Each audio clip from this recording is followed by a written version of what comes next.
Hello everybody, and thank you for tuning in to the Liberty Report. With me today is Daniel McAdams, our co-host as usual. But Daniel, I understand we have something a little bit different today? Yeah, we do indeed. Occasionally we like to do a show we call Ask Ron Paul. We appreciate our viewers. Our viewers help make the show, our subscribers. And so occasionally we'll do something where we'll have them ask you questions. And we put out a tweet earlier today, Ask Ron Paul. And we got some pretty good questions, so I'm afraid today you're going to be in the hot seat. Uh-oh, I'll try to do my best. Easy for me today, you'll be in the hot seat. First question comes from Adam Rothstein. Do you think the Republican Party will eventually evolve to become more libertarian? Well, let's hope so, but I'm not going to make any bold predictions. If this country is to change for the better, that's what has to happen.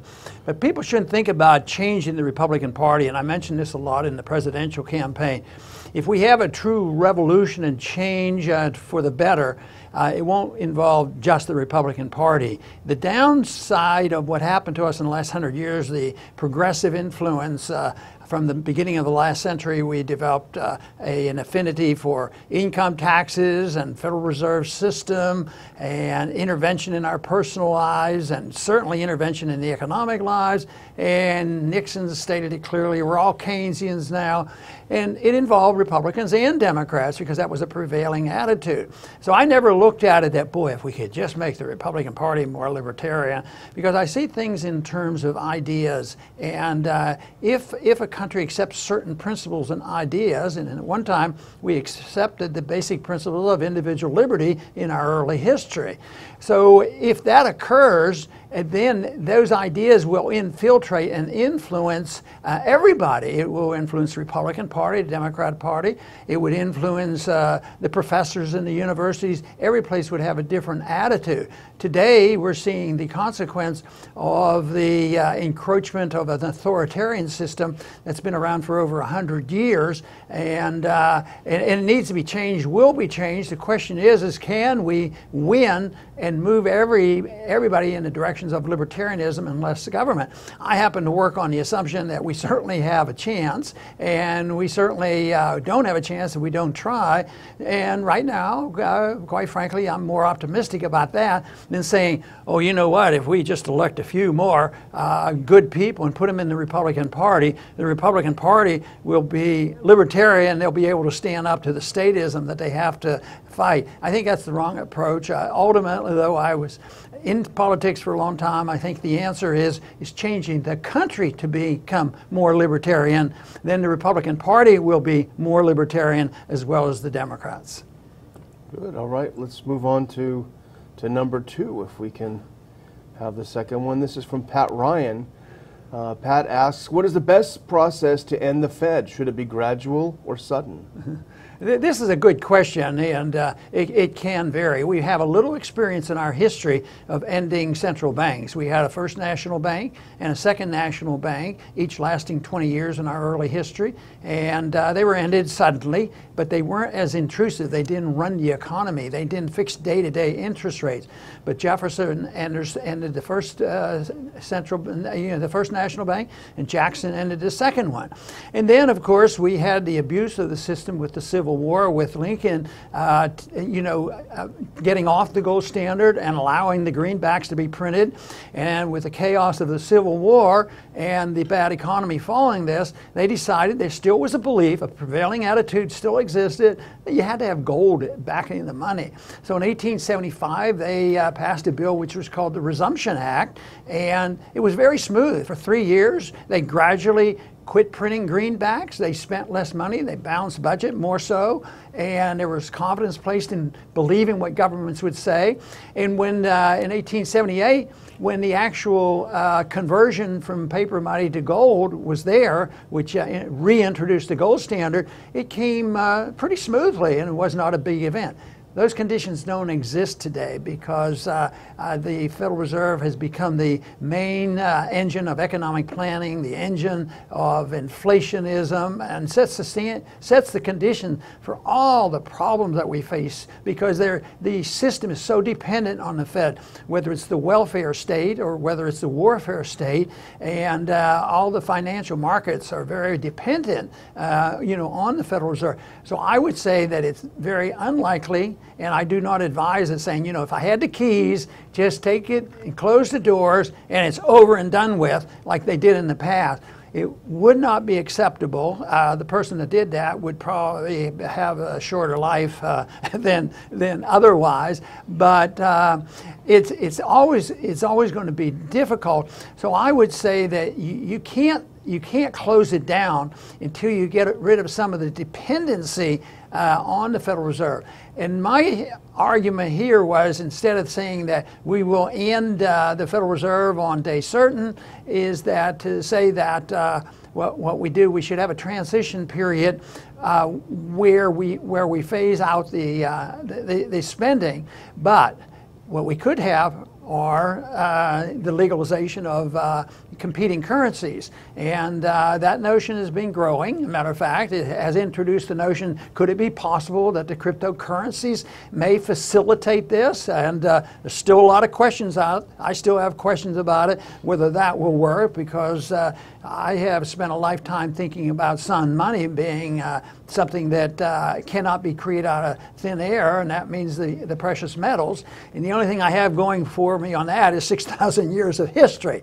But that doesn't mean that you should be locked into saying that nothing else could facilitate. So the cryptocurrencies may help, but I do believe in competing currencies. And if there is a competition between private fiat and gold and silver backing, you know, I'd let it happen. The main rule is that you cannot have permit fraud. Our government has, you know, brought us to the doorstep of bankruptcy with the fiat currency and debt and fraud, because they promise things and they defraud the money and they debase the currency, and that is all based on fraud.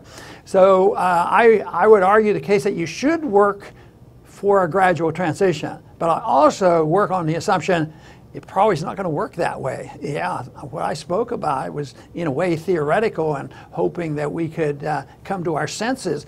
But the odds of us gradually reducing spending and doing what we did in 1875, very, very slim chance of that happening. So I think the Fed will end dramatically, and what will happen is they will lose, whether the doors are totally closed, but they will have to change their opinion and their power to regulate the supply of money and regulate from minute to minute the currency exchange rates as well as interest rates. That will have to end. You could do that with a remnant of the central bank existing, but you certainly would have to get the intellectual support for this, and the financial community would have to agree to it.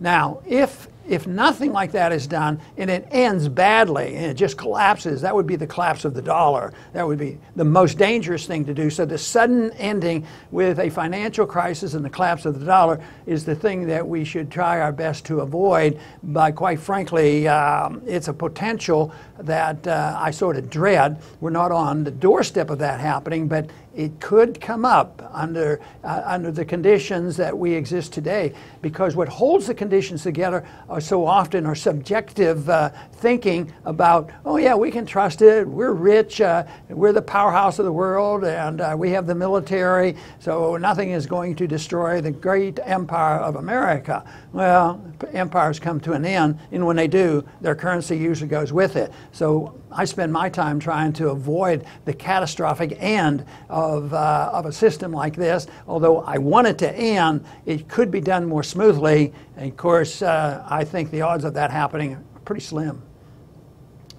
All right, that was a good history lesson too. Let's look at number 3 and see what we have here. This is from David Viscuso.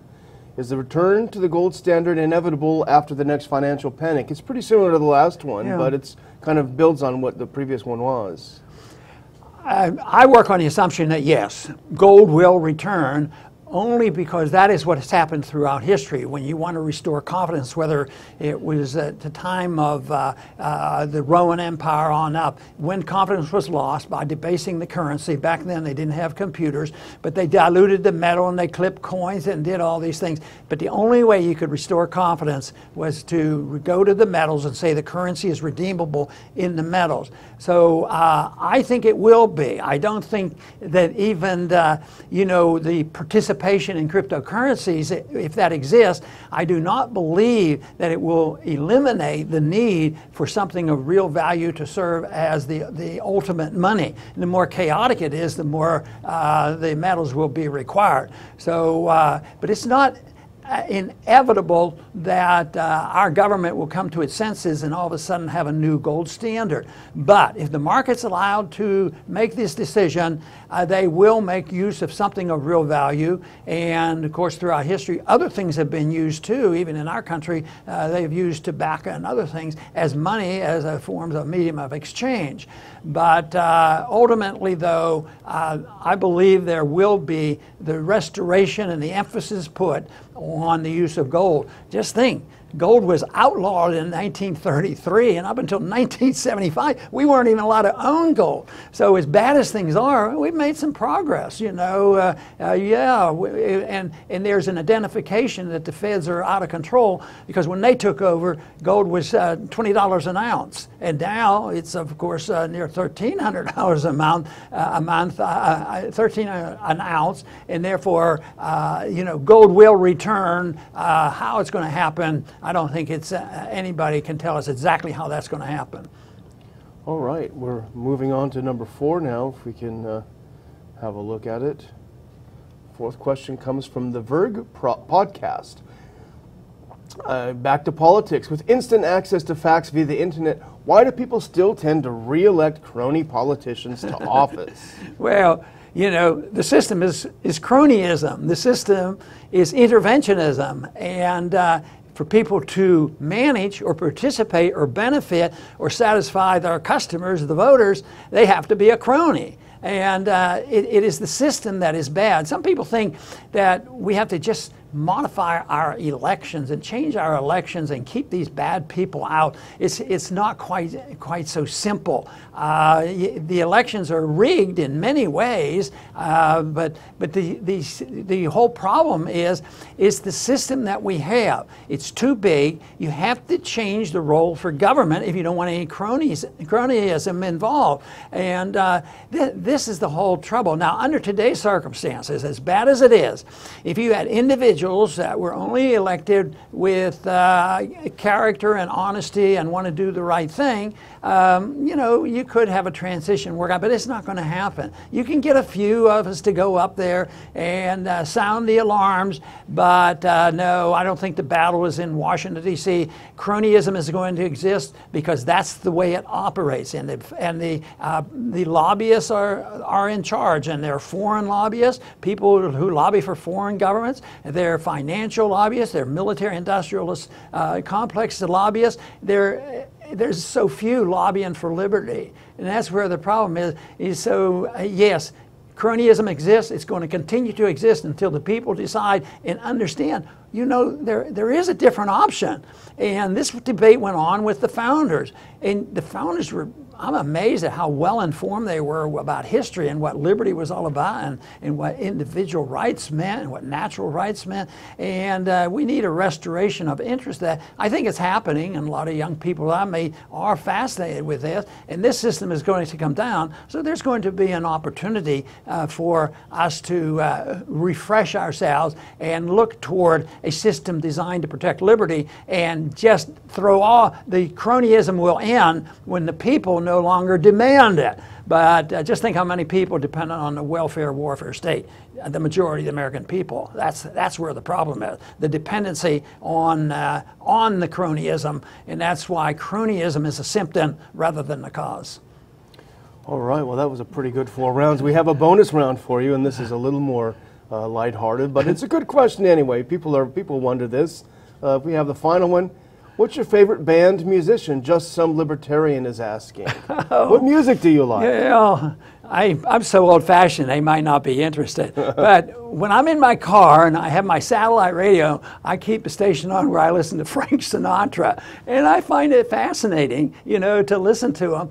But I haven't adapted to some of the more things that, for me, comes across as more noise than singing. I like the real singing, and, you know, the era with with Frank Sinatra and Bing Crosby. They were good songs. And one thing that proves my point is they last a long time. You know, they're still singing. And I predict that some of those songs will be sung 10, 20, 30 years from now. But that is my brief take on my favorite singer. All right. Well, that was a lot of fun. We always enjoy it. Enjoy doing the show and Ask Ron Paul, and we'll do it again. I'd like to thank our viewers for watching the show, for sending in your questions, for interacting, for your comments. Dr. Paul and I both appreciate it. And subscribe to the show, get others to subscribe. And I guess I'll close the show by saying thank you for tuning in to the Liberty Report.